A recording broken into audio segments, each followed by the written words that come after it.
Oi, gata. Não tô te ouvindo. Oi. Aqui tenta inglês. A Luca que falou que o áudio estava péssimo. Eu acho que essa sala, se você ficar na outra sala, tem menos eco. Ai, mas não dá para agora, não. Eu vou pegar o microfone e a gente testa. Isso.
A Larissa.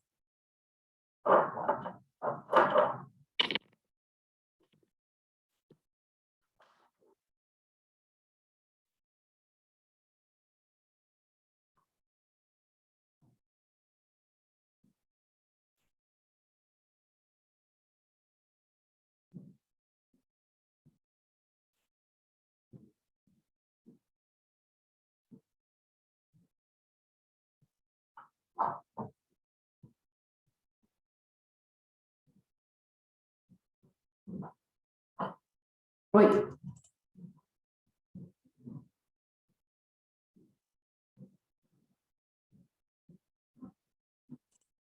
Oi. Oi, Amanda. Agora eu que não tô te ouvindo. Peraí. Falante. Oi. Oi, tá me ouvindo? Agora sim.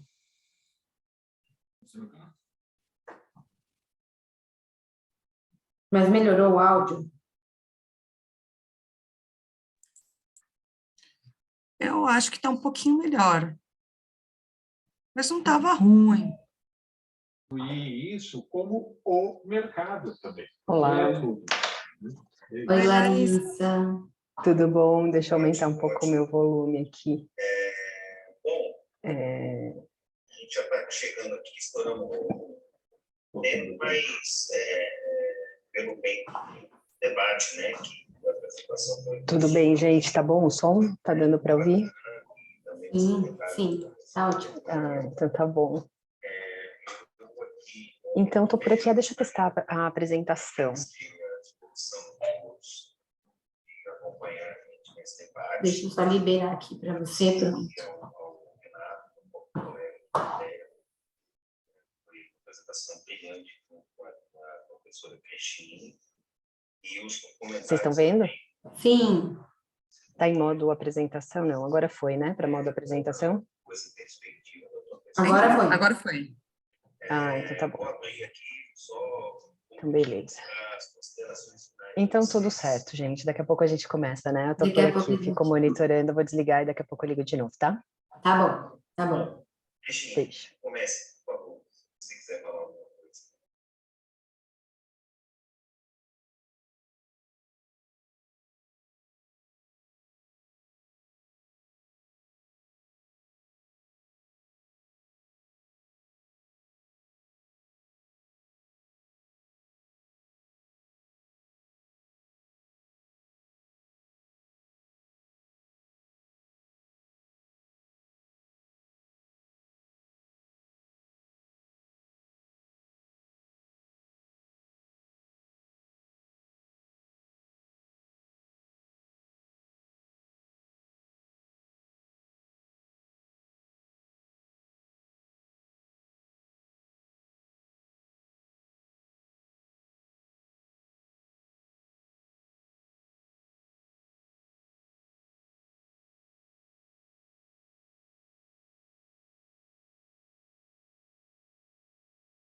Oi? É, eu acho que isso aqui não tá funcionando. Tô te ouvindo, Amanda. Dica. Não, agora que eu tô configurando aqui, mas o microfone em si não tá funcionando, não. Ó, eu vou mudar aqui para testar.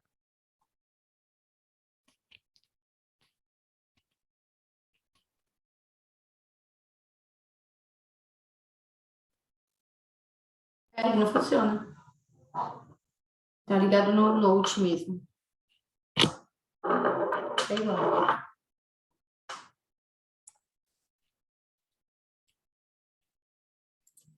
Acho que se você deixar ele ligado no Note, já senti diferença, pelo menos do som.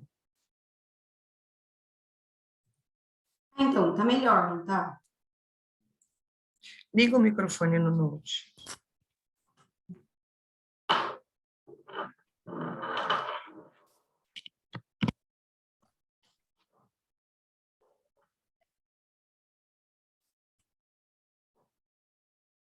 Oi. Fala mais, canta uma música.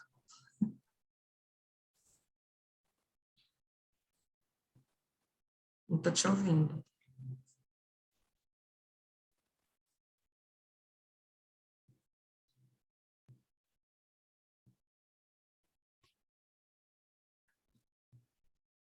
Oi. Oi. Agora tô ouvindo porque tá no áudio do computador.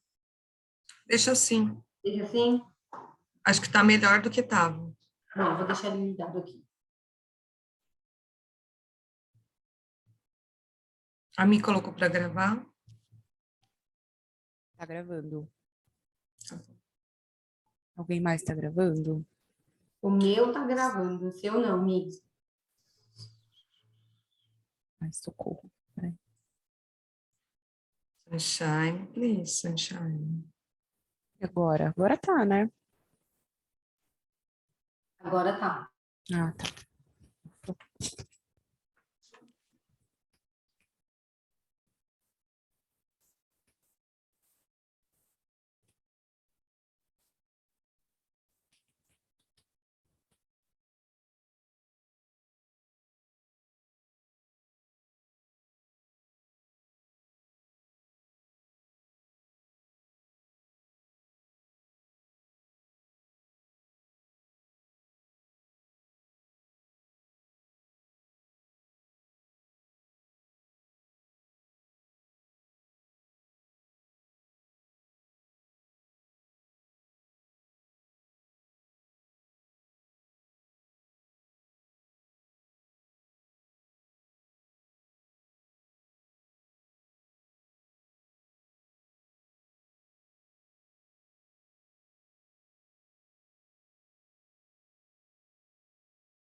Olá, pessoal, boa noite a todos, sejam muito bem-vindos a mais um dia.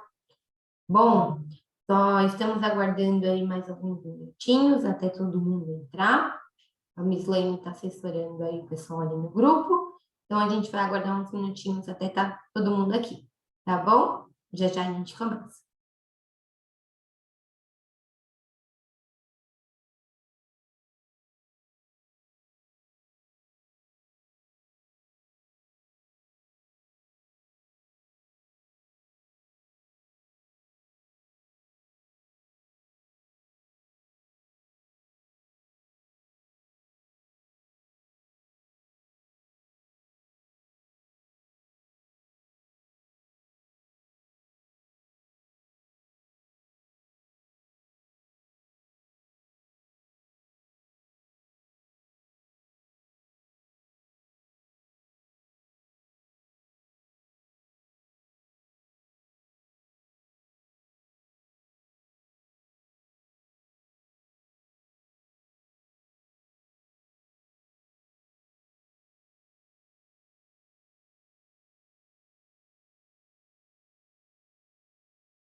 Olá, pessoal, boa noite. Bom, vamos começar. Sejam todos bem-vindos a mais um dia, mais uma noite aí de muito conhecimento. Hoje a gente vai estar aí com a Larissa, falando um pouquinho para a gente sobre operações urbanas, mas enquanto isso eu vou fazer só um breve review aí do que a gente já viu, tirar algumas dúvidas de vocês e a gente já começa. Vou só compartilhar minha apresentação.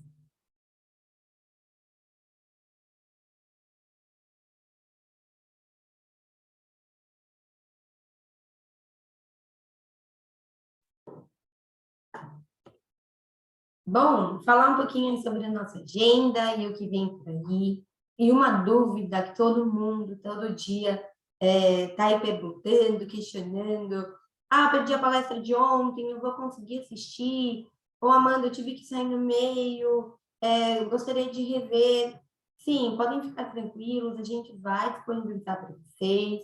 Só que a gente tem todo um trâmite de salvar os vídeos, inserir na plataforma, e aí encaminhamos o link para vocês. Então, provavelmente, quando a gente encerrar o evento, na próxima semana, a gente disponibiliza o link para vocês acessarem e assistirem, tá bom? Bom, o que a gente já viu por aqui, né, alguns assuntos que a gente já falou. Então, na segunda-feira, a gente falou sobre a aprovação de projetos de interesse à saúde. Foi uma palestra incrível. A Fabiana passou por pontos importantes aí sobre a aprovação de projeto, o que a gente tem que ter de atenção e a compatibilização desses projetos, passando aí segurança contra incêndio, vigilância sanitária e prefeitura. Ontem também foi uma palestra que eu estava mega ansiosa por ela, que é do Requalifica Sempre, uma lei que a gente vem estudando aí desde o ano passado, e a Rita, da SP Urbanismo, conseguiu trazer aí um pouquinho do conceito, de onde vem, né, a legislação, qual que é o objetivo da prefeitura. Então, foi uma palestra muito rica. Hoje, como eu falei, a gente vai falar sobre operação urbana e PIOs de São Paulo. Amanhã, não percam, a gente vai falar sobre aprovações de projeto em São Paulo, as principais dúvidas frequentes sobre o padrão de projeto.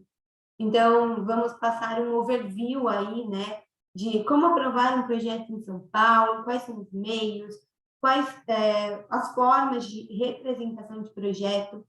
Isso, a gente vê que muita gente tem dúvida.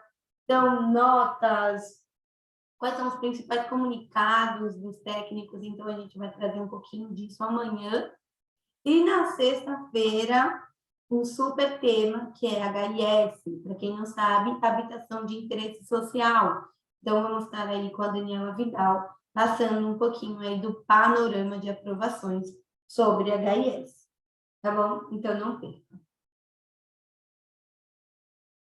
Bom, sobre os nossos grupos, acho que a gente sempre fala sobre isso aqui.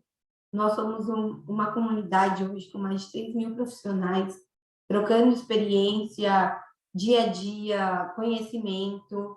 E hoje a gente já tem mais de 18 grupos temáticos no WhatsApp.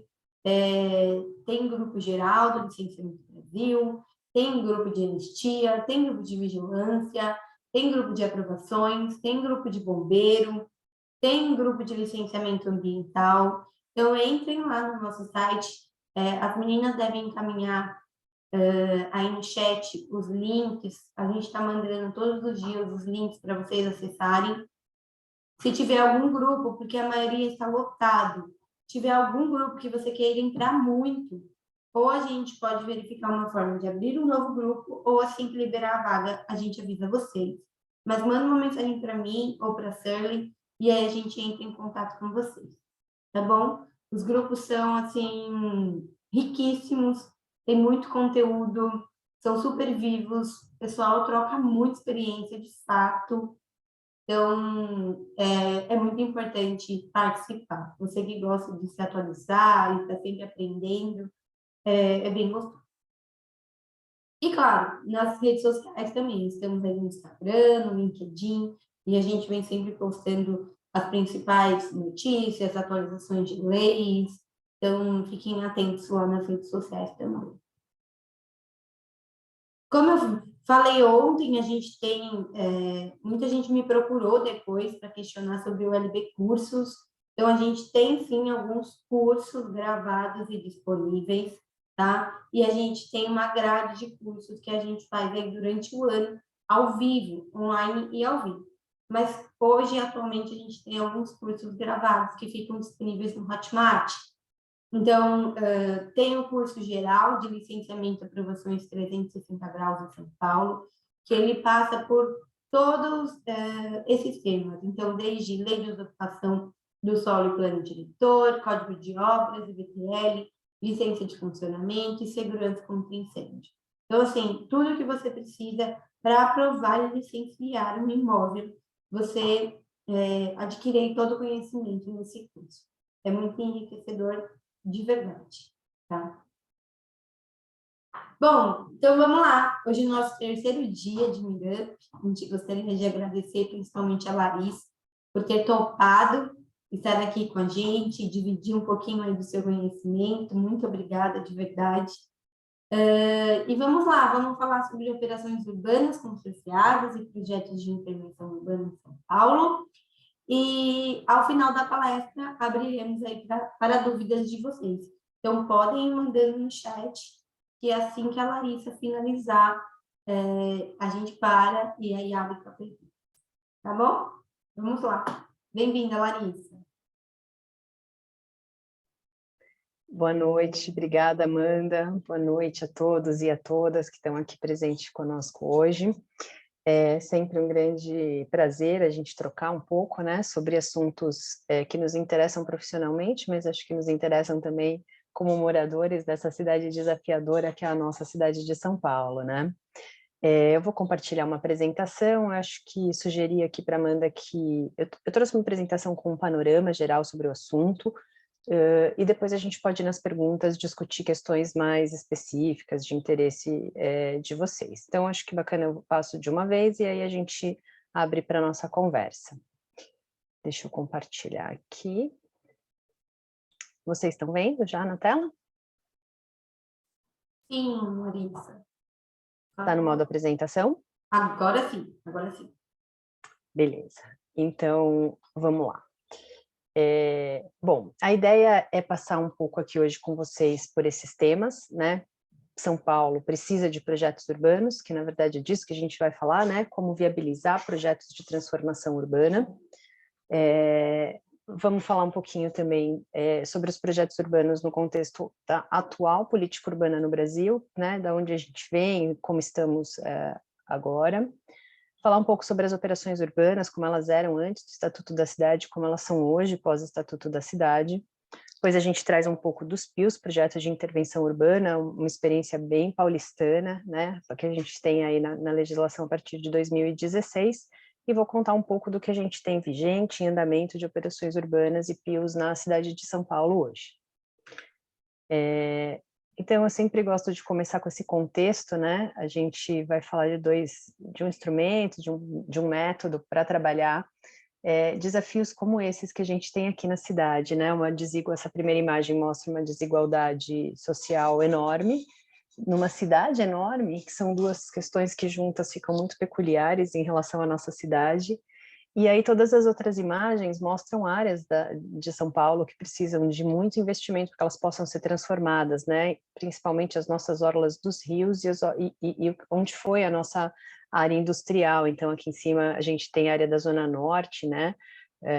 Ali Lindeira, Marginal do Tietê, esse é o Shopping Center Norte. Também na Zona Norte eu trouxe um eixo de transporte, porque é um outro território, né, que pode ser bastante transformado, adensado, e no caso desse daqui que está na macroárea de estruturação metropolitana, ele não é um eixo hoje, né, ele precisa de um projeto urbano para virar eixo. Esse aqui embaixo é na Zona Oeste, ali na região do CEAGESP. Aqui é na Zona Leste, né, o entorno ali da estação Itaquera, do metrô. E aqui a gente tem a região da Moca, né, o centro olhando aí também em direção à Zona Leste. Então, é uma cidade enorme, esses são pequenos exemplos, né, dos desafios que a gente tem, e para enfrentá-los a gente precisa de política, de saber onde a gente quer chegar, de investimento, né, e aí que entram, então, os projetos urbanos. Eu sempre gosto de tentar enfocar, né, nós como profissionais, eu entendi que a maioria do público aqui é arquiteto, né, e devem ter inserções diversas aí no mercado, na área de urbanismo, mas acho que todos nós também, ou a maioria deve ser morador da cidade de São Paulo, e claro que a gente também então enxerga a questão desse ponto de vista, né, do que a gente quer para a nossa cidade. Quando a gente fala de política urbana, contexto onde estão inseridas as operações urbanas e os PIUs, na verdade a gente está conversando sobre, afinal, que cidade é essa que queremos, né? E para essas áreas que a gente mostrou algumas imagens aqui que precisam de um processo de reordenamento, de reestruturação urbana maiores, né, que geralmente eles acontecem em função de mudanças no sistema econômico e produtivo, que são bem emblemáticos o caso das áreas industriais, como tem em outras cidades aqui em São Paulo, a gente não tem as áreas portuárias, né? Saiu uma atividade econômica que era principal, aquela pedaço da cidade tem a cara daquela atividade econômica, e agora como é que ela vira cidade, né? Mas eles também são instrumentos que podem ajudar em áreas que precisam de desenvolvimento socioeconômico ou desenvolvimento urbano. Então, alcançar objetivos estratégicos definidos na nossa grande política urbana é chegar mais perto da cidade que a gente quer. E toda a discussão de política urbana tem uma mudança significativa, uma inflexão aí a partir da Constituição de 88, né? É importante falar que a Constituição pauta na lei, né, a questão da função social da cidade que é acessível a todos de maneira igualitária. Na Constituição Federal também está pautada a questão dos planos diretores municipais e da necessidade deles como instrumento do planejamento. E a Constituição Federal, ela diz que, bom, aqueles dois artigos principais que a gente tem ali na Constituição ligados à política urbana, eles teriam uma regulamentação também a nível federal sobre como fazer o desenvolvimento da cidade, que a gente vai conhecer depois como Estatuto da Cidade, né? Ela vem em 2001, vários anos depois.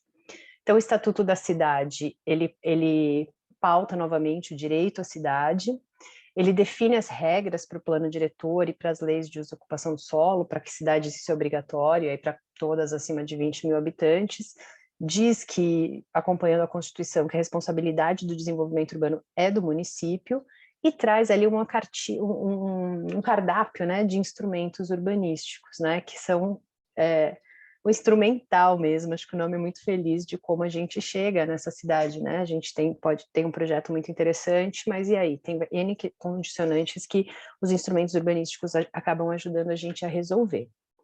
E o Estatuto da Cidade traz entre os instrumentos, eu citei aqui o Torgo Onerosa, Operação Urbana Consorciada, que é o que a gente vai falar hoje. Então, as operações urbanas, elas já existiam antes do Estatuto da Cidade, a cidade de São Paulo já tinha operações urbanas, com esse objetivo que a gente conversou aqui, né, de promover e incentivar o desenvolvimento de determinadas áreas e conseguir essas transformações estruturais. A operação urbana era e continua sendo elaborada pelo poder público, ela deve ter uma gestão participativa. Então, ela olha para aquela área que tem desafios enormes, o município não consegue ter a capacidade de investimento necessária para aquilo, e ao mesmo tempo a gente imagina que quando esses investimentos vão sendo feitos, aquilo traz uma valorização da terra, daquele território, e a ideia então é que se consorcie, que se faça uma parceria entre o poder público e a iniciativa privada, para que isso aconteça de modo que ambos os lados ganhem, que a cidade ganhe, que também o mercado possa ganhar com a melhoria dessa área, isso tudo muito baseado nesse conceito de mais-valia, né, do que a gente valoriza na propriedade privada quando a gente faz um investimento público. Então, é um pouco para vencer esse desafio que as operações urbanas são pautadas ali no Estatuto. A operação urbana sempre precisa ser objeto de uma lei, portanto, ela é elaborada pelo Executivo e passa pelo Legislativo Municipal, né, a nossa Câmara. Ela vem com o objetivo de possibilitar uma série de obras e serviços, tem um perímetro determinado, tem como premissa a parceria com o privado, ela é um modelo de PPP, e os recursos, eles são obtidos, tá faltando um Lzinho aí, a partir da permissão de exceções à lei de zoneamento, né? A gente tem o zoneamento ordinário, e a partir de permitir, essas exceções são determinadas, são vendidas, e com esse dinheiro, ele é reinvestido nesta mesma área. Não sei se vocês sabem, a arrecadação com outorga onerosa, né, qualquer empreendimento imobiliário na cidade que passe do coeficiente básico 1 e chegue no máximo permitido ali pela sua zona, ele paga uma contrapartida chamada outorga onerosa.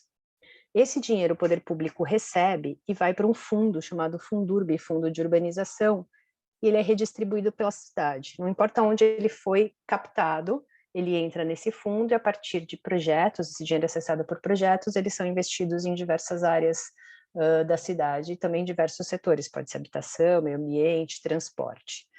O recurso que a gente obtém na operação urbana, que também é uma venda de potencial construtivo, dentre outros, ele vai para uma conta própria e ele só pode ser reinvestido dentro do perímetro estabelecido naquela lei.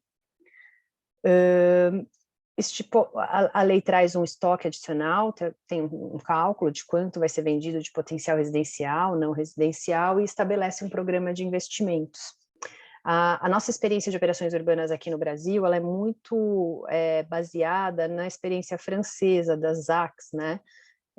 E também tem algumas ações precursoras aqui em São Paulo, o Projeto Cura, as operações interligadas e o próprio conceito de solo criado, que é esse que vende o potencial construtivo adicional através de outorga, quando a gente não está dentro da operação urbana. Então, isso já era possível fazer mesmo antes do Estatuto da Cidade, e São Paulo, já antes do Estatuto da Cidade, já tinha a Operação Urbana Centro, que é de 97, e a Operação Urbana Água Branca e Faria Lima, que são de 95.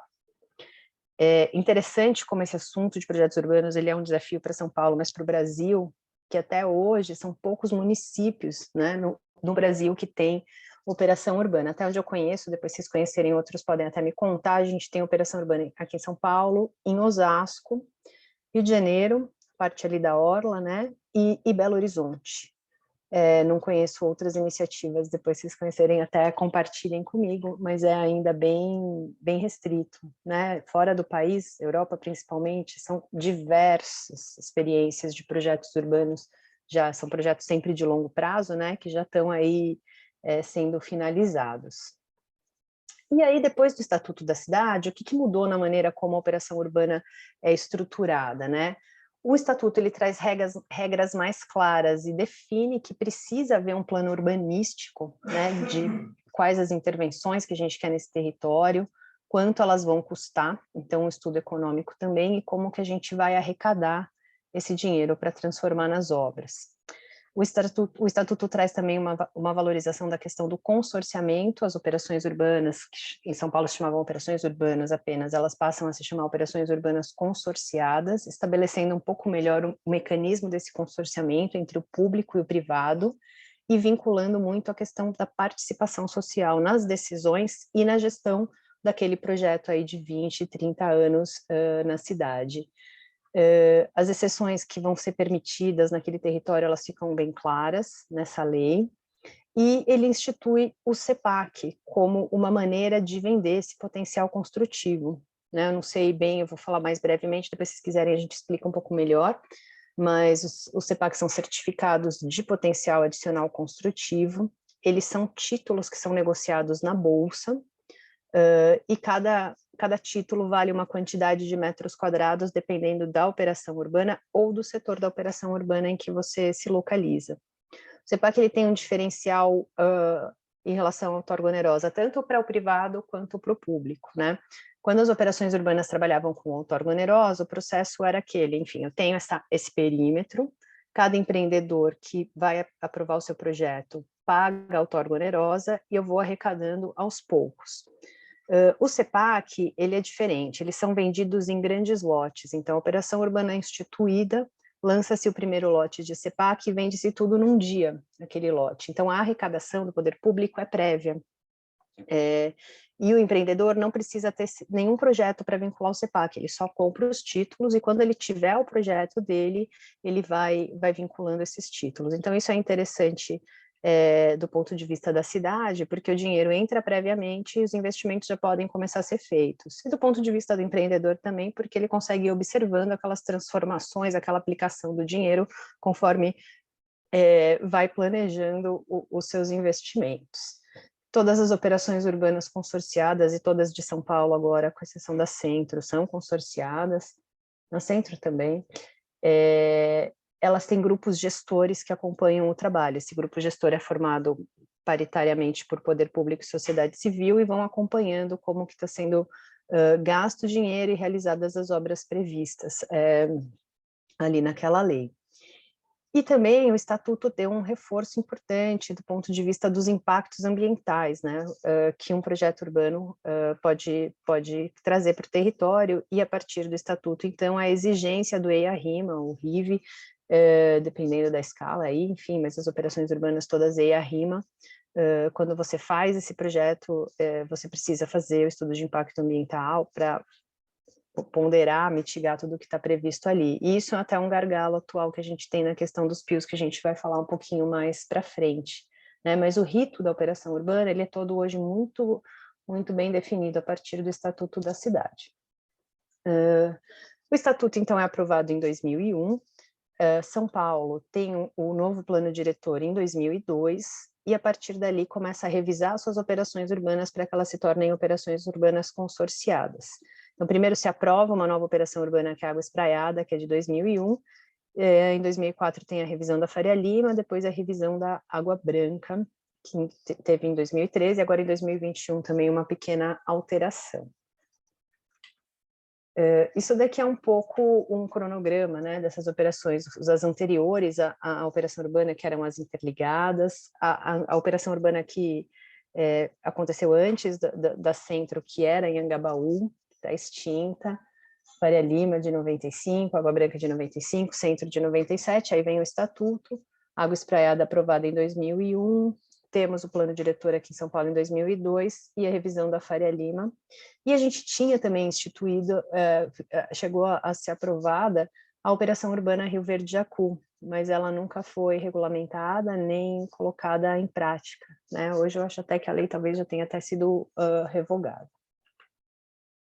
E aqui é onde se localizam essas operações urbanas. A Jacopêssego, então, não está em operação, mas a Água Branca, Centro, Água Espraiada e Faria Lima. Não sei se está sendo possível enxergar, mas eu sempre gosto de trazer um pouco esse cenário de arrecadação, né? A operação urbana ela é um instrumento poderoso de arrecadação e lida com valores relevantes dentro do que é o cenário, a possibilidade de investimento do município, né? São Paulo é um município que tem 80 bilhões de orçamento ao ano, mas que tem uma parte importante disso ocupada com a própria máquina pública, funcionalismo, os investimentos de rotina, e o que sobra de fato para se investir na mudança de um território é muito pouco.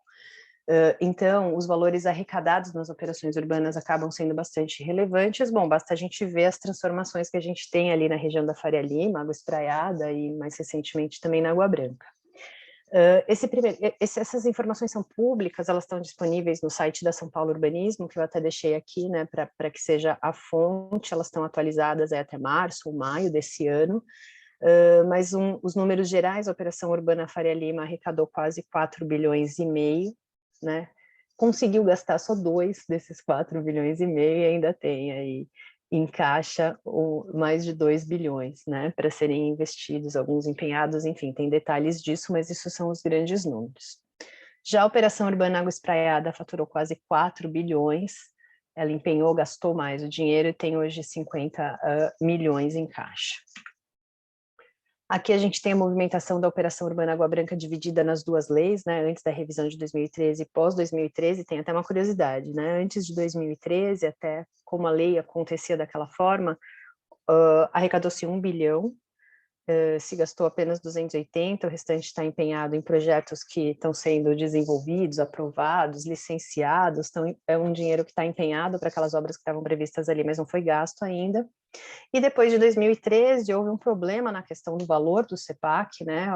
O projeto de lei saiu do Executivo de uma forma, chegou na Câmara, foi alterado esse valor de CEPAC, e o leilão que aconteceu após a aprovação dessa operação urbana, ele foi praticamente vazio, não houve interesse do mercado em comprar os CEPACs por conta do alto preço, né? Isso foi o que motivou principalmente a revisão dessa operação urbana no ano passado, a aprovação, né, dessa revisão em 2021.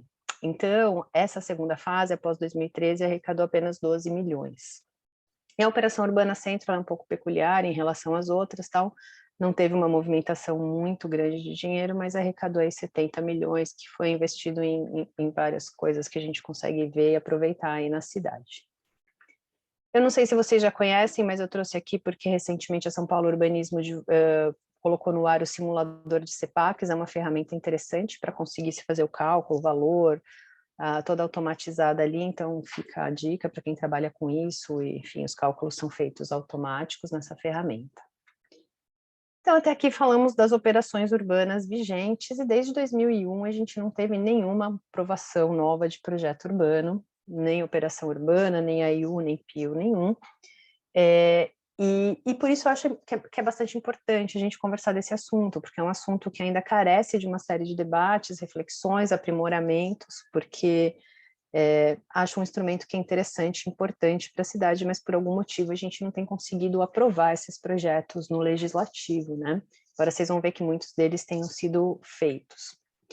Bom, em 2014, depois de 2016 a lei de zoneamento, em 2014 a gente tem aprovado um novo plano diretor para a cidade de São Paulo, que depois vem a nova lei de uso e ocupação do solo em 2016, e é no contexto desse novo plano diretor, que é o que está vigente, né, para aqueles que trabalham com aprovação, tal, é a lei que estão operando, é ali no plano diretor que aparece pela primeira vez o projeto de intervenção urbana, né, e que é por isso também um tema novo, né, desde 2016, e aí eu trouxe um pouquinho aqui para contar para vocês sobre os PIOs e onde eles entram. Eu achei importante retomar um pouco alguns conceitos que são trazidos pelo plano diretor, né? O plano diretor de 2014, ele traz uma visão estruturadora do território que é muito clara, ele tem alguns temas que baseiam e norteiam o desenvolvimento urbano, que são as áreas onde se enxerga necessidade de maior desenvolvimento.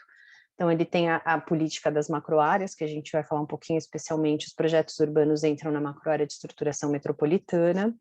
Ele tem como estruturador do território a rede de transporte coletivo, que viram depois as zonas eixo de estruturação, né, para onde se pretende levar a maior adensamento populacional. Tem uma rede hídrica ambiental definida no plano, que também é considerado um eixo estruturador. As ações, nesse caso, eu acho um pouco mais incipientes ainda, e as redes de estruturação local, que são áreas que são mais nas franjas da cidade. Esses são os territórios para onde é possível se fazer PIOs, né? Os PIOs, eles são permitidos de serem feitos nessas regiões que estruturam o território. Então, o plano dividiu a cidade em 8 macroáreas. Essas macroáreas, elas têm características semelhantes, e tem essa macroárea de estruturação metropolitana, que é Savinho, aqui no nosso mapa, que está justamente naquelas áreas, mais ou menos, das fotos que a gente trouxe no começo, né? Toda a nossa orla fluvial e também o que a gente chama de nossa orla ferroviária, né? Onde tinham os antigos territórios industriais. Então, essa macroárea, ela é enxergada, ela é vista como estratégica para o desenvolvimento da cidade, porque ela faz uma transição entre essa macroárea cor-de-rosa, né, que é a macroárea de urbanização consolidada, onde a gente tem melhores oportunidades na cidade, em termos de emprego, de infraestrutura, de qualidade ambiental.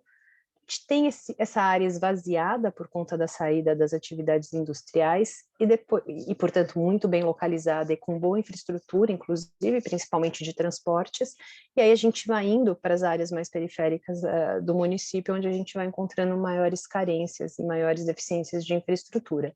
Então, o plano enxergou que essa área era estratégico que se houvesse investimentos aí, as parcerias público-privadas, que fossem pautadas por projetos urbanos, para que a gente pudesse trazer adensamento para uma área mais bem localizada. Esse é o mapa da rede hídrica. Aqui, quando a gente sobrepõe a rede estrutural de transportes, que viram as zonas eixo depois, e aqui a macroárea de estruturação metropolitana. Então, olhando aqui nesse mapa, essas são as áreas que são pensadas para projetos urbanos, com qualquer que seja o instrumento, mas são as áreas, então, onde se enxerga a necessidade de grandes investimentos e que eles poderiam ser feitos com essas parcerias público-privadas. Aqui eu destaquei a macroárea de estruturação metropolitana, porque ela foi ação dos projetos prioritariamente, dos projetos de intervenção urbana, chamados arcos aí, né? Então, o projeto do Arco Leste, do Arco Tietê, na Zona Norte, Arco Pinheiros, Arco Jurubatuba e Arco Tamanduateí. Foram nesses lugares que o plano definiu que deveriam ser priorizados os projetos urbanos, inclusive deu data para que o executivo fizesse o projeto e mandasse para a Câmara. Então, Arco Tamanduateí em 2015, era o prazo da lei, Arco Jurubatuba 2017, Arco Tietê 2016 e Arco Pinheiros 2018. Esses prazos foram cumpridos, embora o Arco Tietê voltou da Câmara e está em processo de revisão no Executivo nesse momento.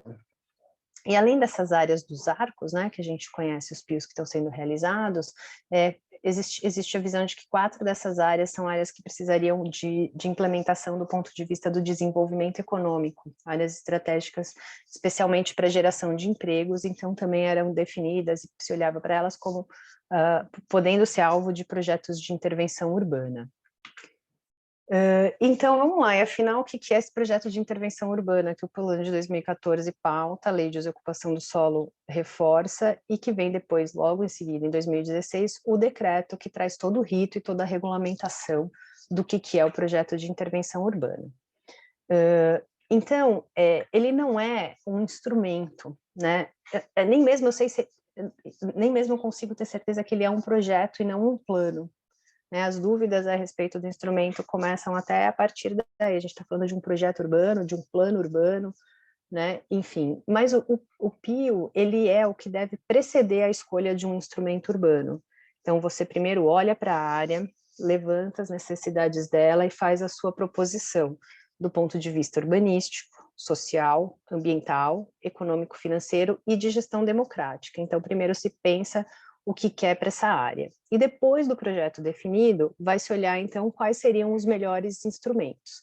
E dentro de um PIO, você pode ter área de operação urbana, de AIU, concessão urbanística, enfim, esses são os instrumentos para viabilizar o PIO, como ele inteiro pode ser um instrumento. Isso acaba dando bastante confusão. Então, na minha visão, a escala é mais para plano, talvez, do que para projeto, e a gente não está falando de um instrumento, mas de uma maneira de conceber um projeto urbano, e ele traz um rito e uma metodologia muito interessante.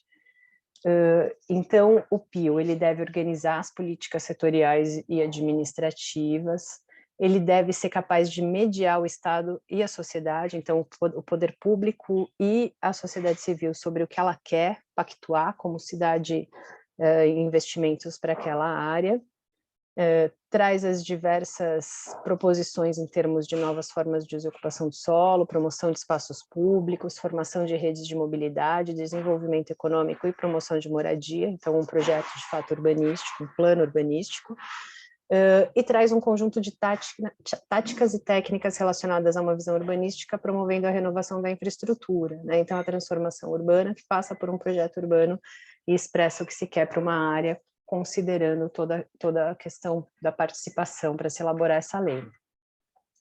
E aqui só o mapa consolidando, então, aonde podemos fazer PIO na cidade, né? Então, a macroárea de estruturação metropolitana, toda a rede de transporte público, a rede hídrica e a rede de estruturação.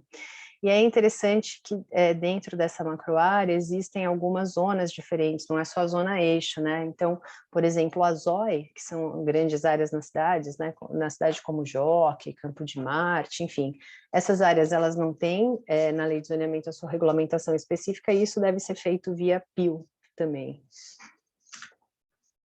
E aqui é o rito, né, proposto para se desenvolver um projeto de intervenção urbanística. Aqui do lado tem a questão que é interessante, que ele pode ser de iniciativa privada, né, pode ser um ente privado que propõe a elaboração de um PIO, e aí ele parte, então, sempre de um programa de interesse público, que fique claro qual é o programa de interesse público e qual o diagnóstico que se tem para aquela intervenção. Isso elaborado passa-se para a secretaria, e quem desenvolve isso é a São Paulo Urbanismo, passa isso para a secretaria, que hoje se chama SMU, né, de Urbanismo e Licenciamento, que submete a consulta pública, a discussão desses dois primeiros itens, o programa de interesse e o diagnóstico da área, e estando ok, dá-se sequência, isso volta para São Paulo Urbanismo, que vai elaborar o projeto de intervenção urbana. O projeto elaborado passa por uma nova rodada de discussão pública e, dependendo do resultado dessa discussão pública, ele pode ser ou arquivado ou validado, e aí ele vai se transformar em uma peça legal. Dependendo do que está proposto num PIO, basta ser um decreto, e dependendo do que está sendo proposto no PIO, ele precisa de uma lei que vá para a Câmara e seja discutida também no Legislativo. E aí ele volta para o Executivo para que ele possa ser implantado. E aí, a partir, então, de toda essa regulamentação, a gente viu uma série de PIOs sendo discutidos e elaborados na cidade, né?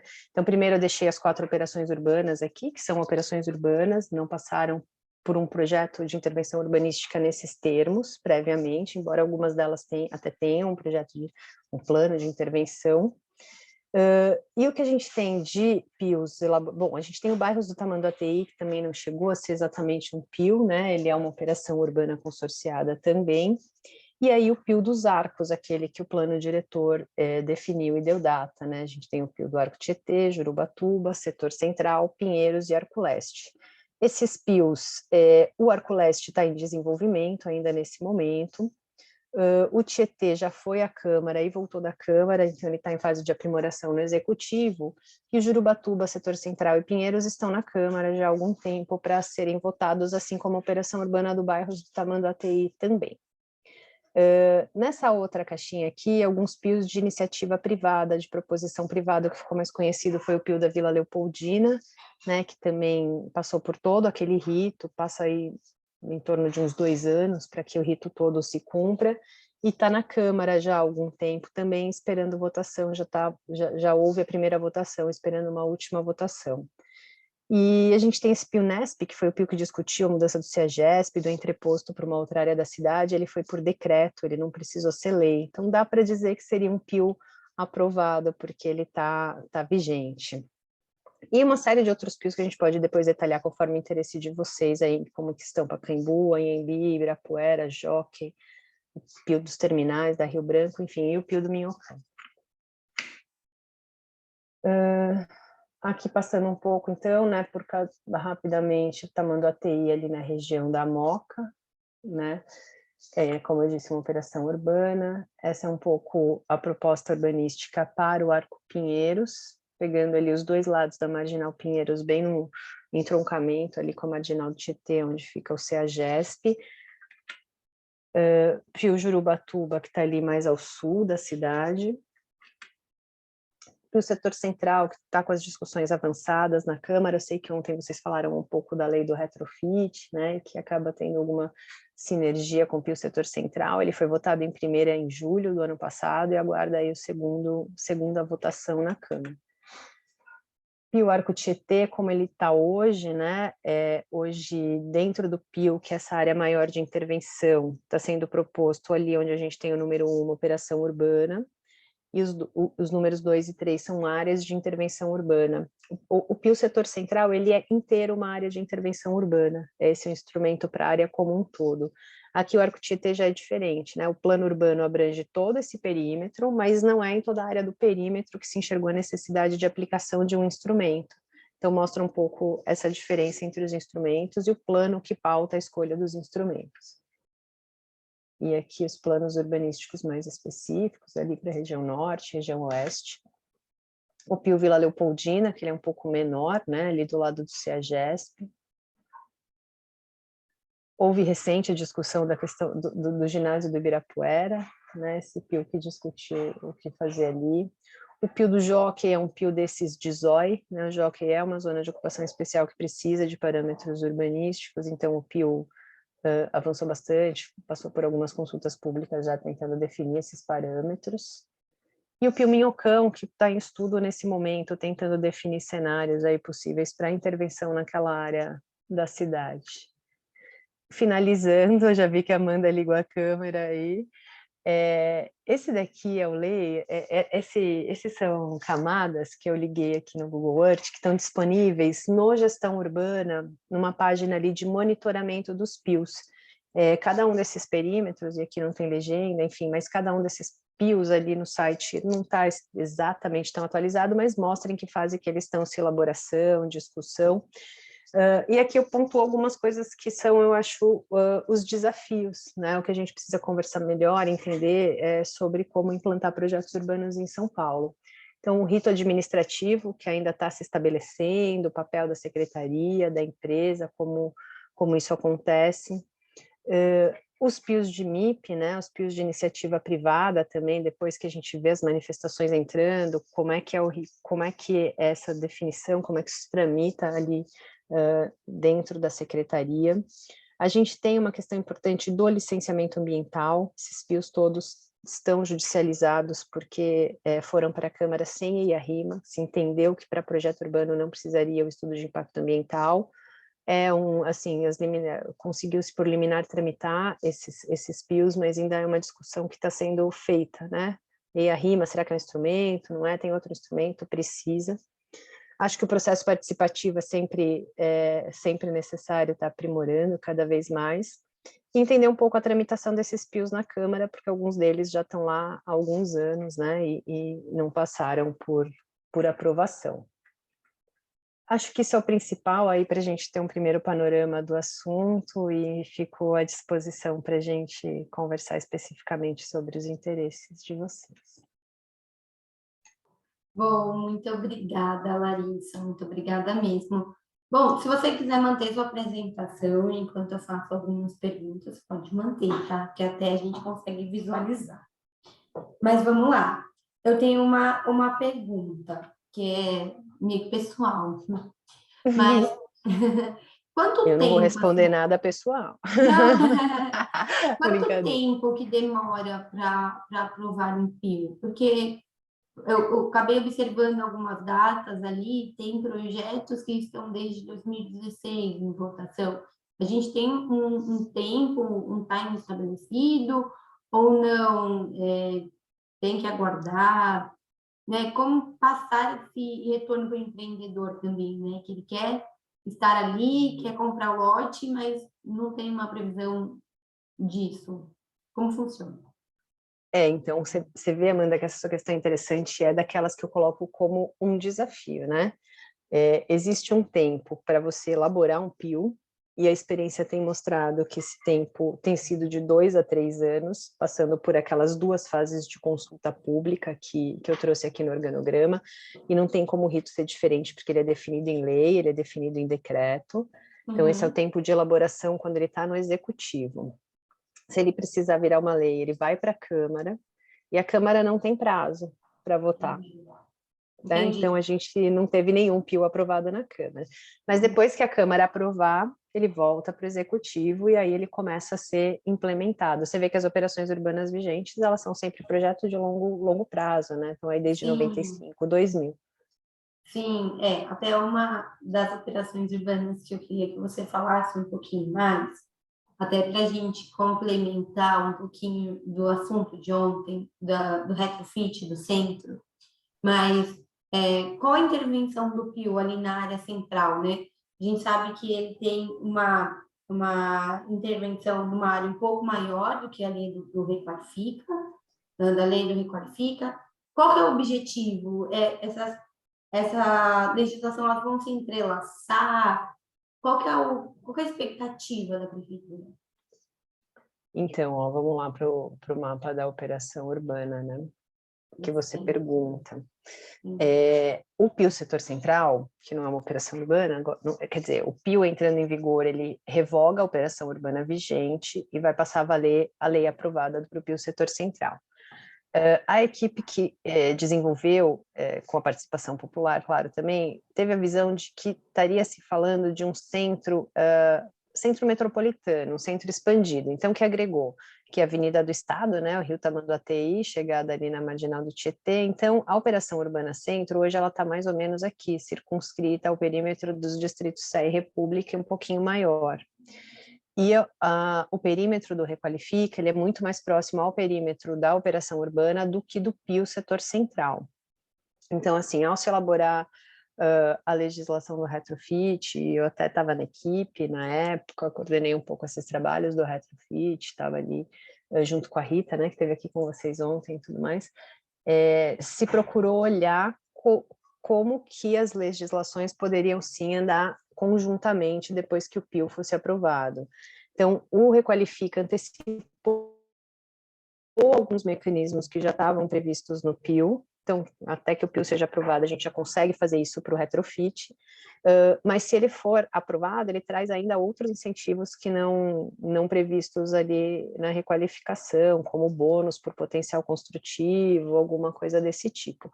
Então, o PIO, ele é muito mais amplo em termos de território, e muito mais amplo em termos de projeto urbanístico e o que pretende, né? Então, toda a flexibilização, todas as exceções à lei de parcelamentos de ocupação do solo, as contrapartidas a serem pagas, eles têm objetivos diferentes, mas são leis que podem perfeitamente operar em conjunto.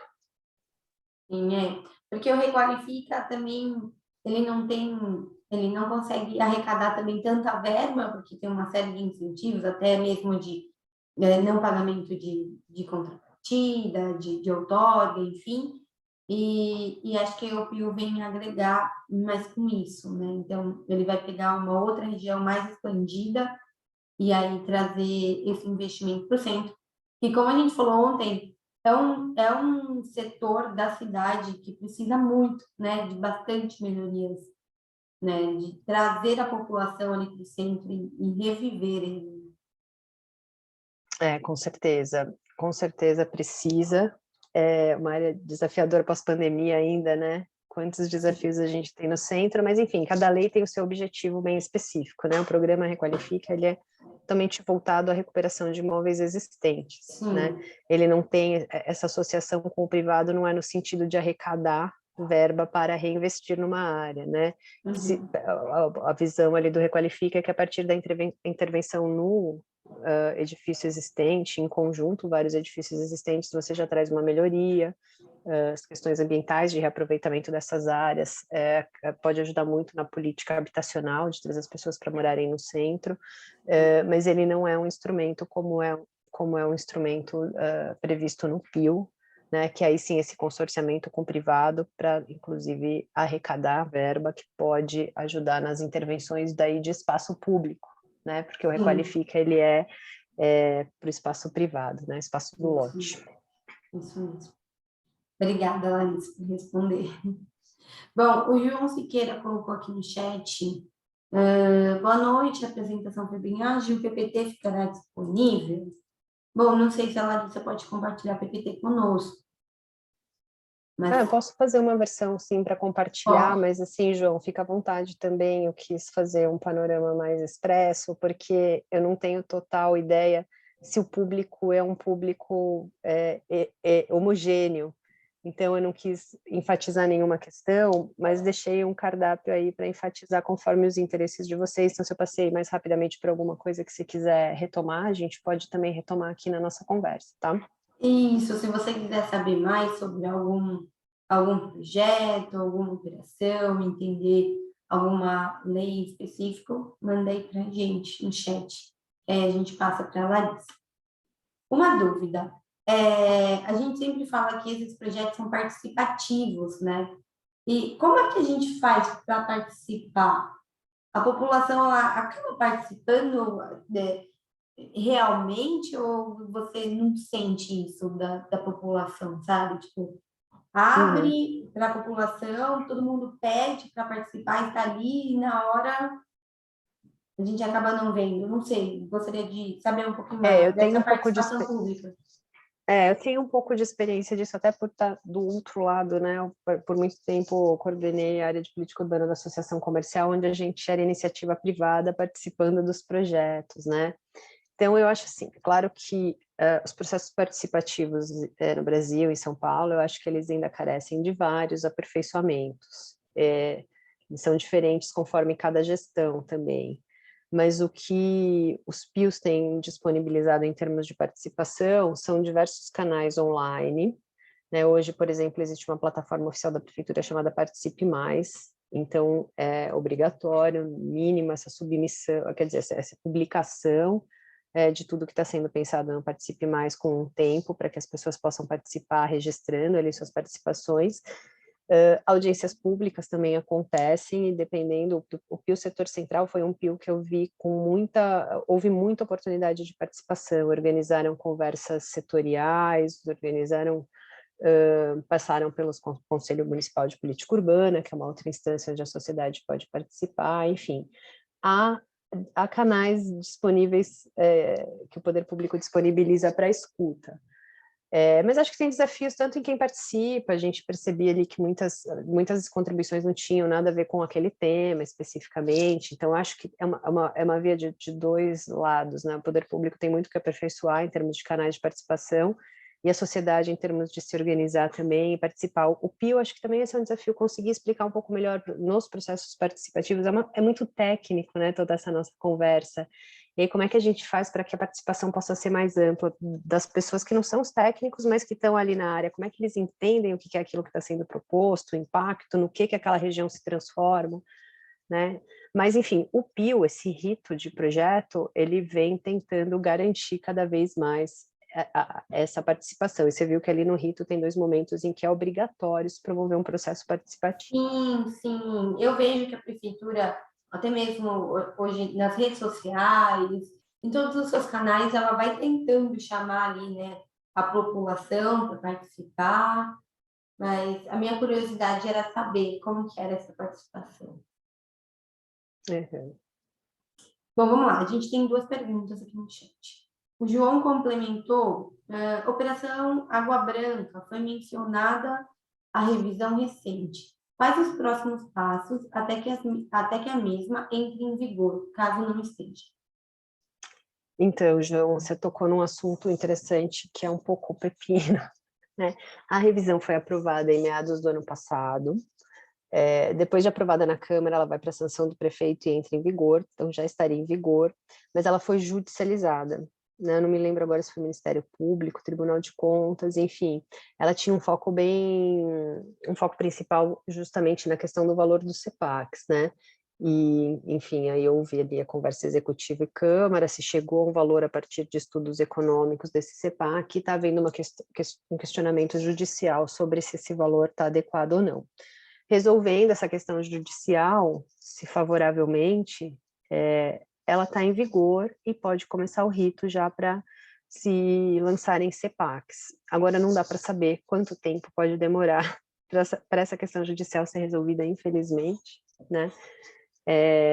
E depois, quando entra em vigor, tem um trâmite aí que, se for priorizada, de uns 6 meses, até se conseguir fazer todo o processo para o CEPAC tá no mercado, porque ele precisa de um estudo econômico atualizando valores, precisa de uma série, né, de mecanismos, como um título na Bolsa, né, tem todo um rito com a Bolsa e tudo mais, então, assim, a questão judicial foi resolvida, entrou em vigor de novo, vai um tempinho ainda até conseguir se lançar os primeiros CEPACs. Obrigada. Acho que essa expectativa, né? Acho que isso acaba sendo mais difícil da gente passar por empreendedor. Então, assim, existe um projeto de lei, existe uma série de melhorias que podem acontecer ali, você vai poder ter um potencial muito melhor para construir, e não ter essa expectativa de quando, e aí a pessoa fica assim, e aí, invisto ou não naquela área, naquele local, quando isso vai sair? A gente acabou já estudando diversos imóveis nessa situação, e você fica meio que sem expectativa, né? Não posso te garantir se vai sair ano que vem, esse ano, ou daqui 10 anos, ou se vai sair, né? Com certeza. Você sabe que isso que você está falando, Amanda, entra aqui na pergunta que eu estou vendo do Reginaldo, né? Quais PIOs estão totalmente vigentes e qual seria uma previsão para os próximos, né? Então, como eu falei, não tem nenhum PIO aprovado. Eu tenho o PIO lá do novo entreposto, né? Que procura levar o CEAGESP para lá, mas a gente não tem nenhum PIO vigente. O que a gente tem de mais... Esse do CEASA cai na questão do EIA-RIMA também, não? Esse não, esse é um PIO mais simples, ele é uma regulamentação de ZOI, né, de área de ocupação especial, e ele foi por decreto, então ele está vigente. O que a gente tem de mais adiantado é os que estão na Câmara, então o PIO Setor Central, o PIO Jurubatuba e o Arco Pinheiros, e o Vila Leopoldina. Esses 4 estão na Câmara para serem votados, também Operação Urbana Bairros do Tamanduá TI. Se eu não me engano, Operações Urbana Bairros, quando chega na Câmara, ele precisa de 2 votações, né? Então, acho que Operação Urbana Bairros do Tamanduá TI, PIO Setor Central e PIO Vila Leopoldina já passaram pela primeira votação. Talvez sejam os mais prováveis de tramitar, irem para a segunda e virem para a sanção do prefeito. Em elaboração, no executivo, tem o Arco Leste sendo feito, Arco Tietê sendo revisto, e o do Minhocão sendo discutido. Então, acho que esses são alguns. Bom, o PIO do Jockey, que é uma regulamentação de ZOI também, ele está bem adiantado, ali o processo participativo dele, já houve algumas consultas, tal, é um que também poderia entrar em vigor, ele vai ser provavelmente por decreto, tem essa discussão no momento, se ele poderia ser por decreto ou não e tal. E aí, pegando o gancho com o que a Amanda falava, né, de passar para o empreendedor, então é importante vocês terem essas diferentes fases, né, as 4 operações urbanas vigentes, 3 delas estão em plena operação e você consegue mais ou menos ali entender o que está acontecendo. O que não dá para saber é quando saem as obras e o investimento do dinheiro. Vocês viram ali aquele caixa da Operação Urbana Faria Lima, né? Tem um dinheiro, mas a regra ali de compra de CEPAC, aplicação, uso, aprovação do projeto, ela é mais tranquila, ela é mais clara. A Operação Urbana Água Branca também vinha assim, mas aí se judicializou, né? Então, é importante isso, tem as operações urbanas que estão vigentes, essas você tem uma certa segurança em operar, você não consegue só saber os investimentos, como vão sendo feitos por parte do poder público, né? Você tem aqueles que estão na Câmara, que são os mais prováveis de serem votados, especialmente os que já foram votados em primeira, e os que estão sendo discutidos nesse momento. E ainda há a chance do empreendedor que queira propor um PIO, né? Porque existe a possibilidade do PIO de manifestação privada, que é o caso do PIO da Vila Leopoldina, né? Ele foi na iniciativa de um grupo privado liderado pela Votorantim, que tem a maioria das glebas ali. Legal. Eu tiro uma dúvida, Larissa, em relação Quero fazer uma pergunta aqui, hein? Deixa eu só uma questão. A compra dos CEPACs é feita no mercado. Como que a gente busca essa compra? Né? Qual o primeiro passo? Assim, eu quero comprar CEPAC, para onde eu vou? Aonde eu pesquiso? Pois é, como são títulos na Bolsa, né, Amanda? Enfim, primeiro você tem que ficar atenta aos calendários, né? Não existe um calendário fixo de quando vai haver o lançamento de CEPAC, então você precisa ficar ligada quando anuncia, ter a venda da Operação Urbana Faria Lima, ter a venda da Operação Urbana Água Espraiada, então você fica sabendo por quanto vai ser vendido inicialmente, aquele título, e ele é um leilão na Bolsa. Então, a prefeitura divulga, olha, daqui um mês, dia 10, faremos o leilão dos CEPACs na Bolsa, e os valores partem de R$4.000 o CEPAC. Esse CEPAC depois se troca por quantidade de metros quadrados diferentes, dependendo de que setor da operação urbana você está. Então, as construtoras, as incorporadoras, ou a gente mesmo, se quiser, pode ir lá comprar, qualquer um compra CEPAC, e ele também pode ser negociado no privado, então eu posso ir lá, comprar CEPACs e tentar vender para uma incorporadora, por exemplo. Não é trivial que isso aconteça, em geral, quem adquire são as grandes incorporadoras mesmo, e depois podem conversar, negociar entre elas esse título, porque ele não está vinculado a um projeto. Agora, quando isso está na Bolsa mesmo, a operação em si, como tramita, é através de corretoras de Bolsa. Então, eu já tive a oportunidade de acompanhar um leilão, né, e você fica vendo as propostas, né, os lances sendo dados, compro por 4.500, por quase vai aumentando aquele valor, você vê quem é o proponente, mas você não sabe, o proponente é uma corretora de valores, é alguém que opera na Bolsa, que está ali representando uma incorporadora que você não fica nem sabendo, ou uma empresa, enfim, que você nem consegue saber na hora quem é. Então, é um trâmite de Bolsa de Valores mesmo.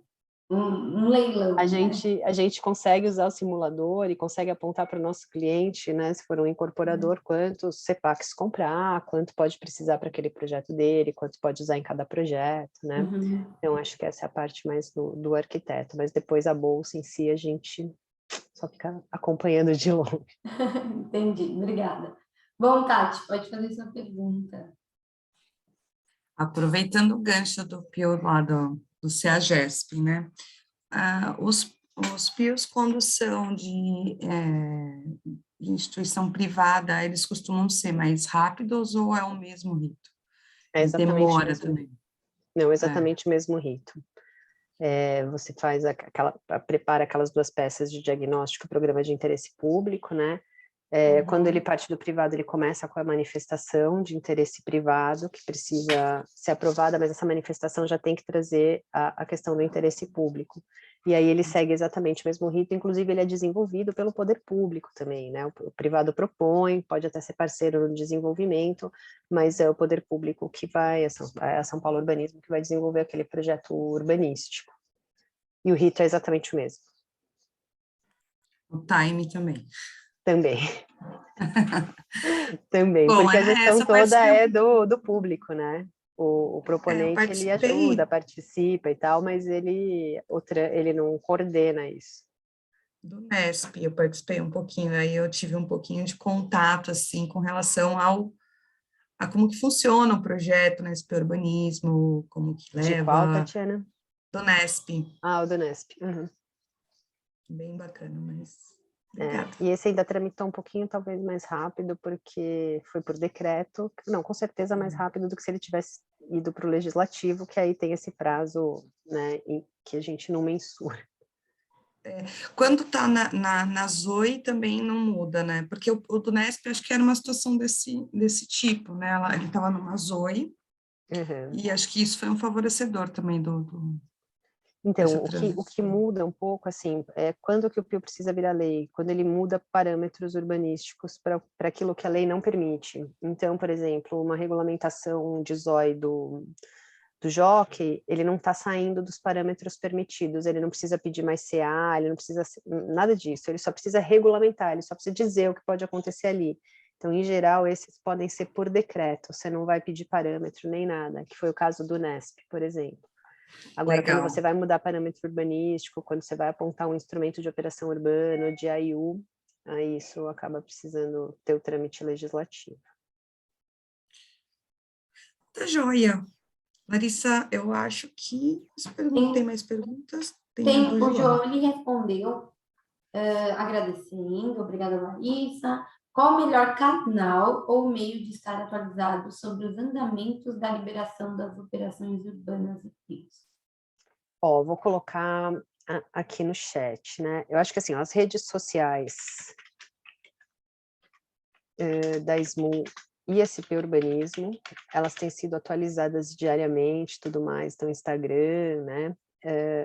No Gestão Urbana, .prefeitura.sp.gov.br, você Eu tem sempre acompanho todos a esses... gestão urbana.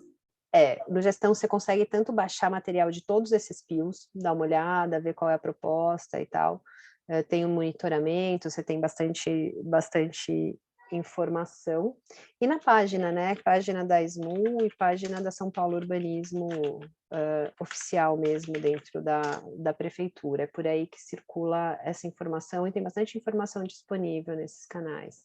Quando houver processo participativo, vai ser um portal chamado Participe Mais, mas sempre está sinalizado no Gestão Urbana, para que do Gestão Urbana você vá para o Participe Mais.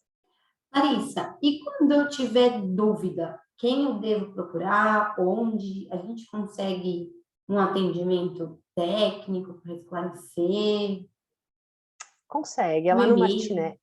É lá no Martinelli mesmo, mas você tem a página de cada operação urbana no site do São Paulo Urbanismo, e ali você tem os contatos de cada uma delas, como é que você faz. Existe até um atendimento quando agendado, tipo uma sala Arthur Saboia, assim, das operações urbanas, sabe? Mas acho que lá trabalha agendado, enfim.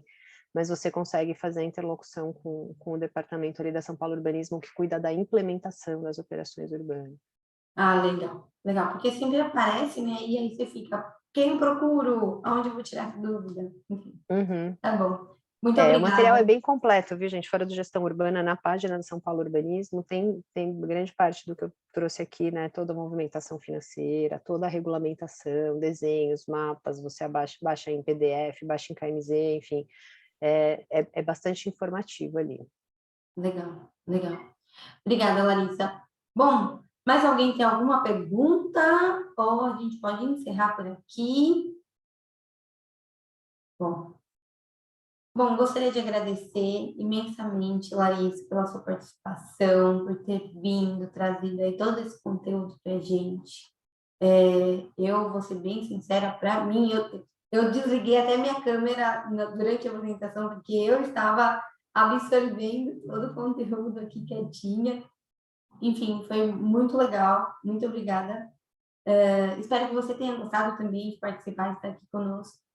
E quem sabe a gente pode estar com você em outros eventos também. Tá Obrigada. certo, eu que queria agradecer o convite, Amanda, a oportunidade aí de estar com vocês, fico à disposição para a gente trocar outras ideias, sim, espero que o conteúdo tenha sido mais ou menos aí dentro do que vocês esperam com o grupo. Obrigada. Bom, obrigada, pessoal, boa noite e até amanhã. Amanhã tem mais, vamos passar aí pelo panorama de aprovações de projetos em São Paulo. Obrigada, gente. Obrigada, tchau, tchau.